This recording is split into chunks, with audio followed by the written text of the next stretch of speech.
Hey friends, welcome back to the channel. If you have one of these kitchen faucet sinks and it's the kind where you touch it and it turns on and off, if yours is not working, the first video I made showed you that you need to change the batteries, and at the end of this video I'll show a link to that one. However, if that doesn't work, let me show you the second trick.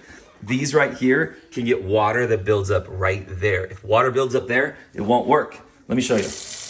On and off. Let's just get a little water, say that somebody's washing their hands or something. This ring gets water on it here, and now it's not turning on or off. Once you dry that, now it works. Hey friends, hope this video helped you out. If it did, give it a thumbs up, subscribe to the channel. We'll see you next time.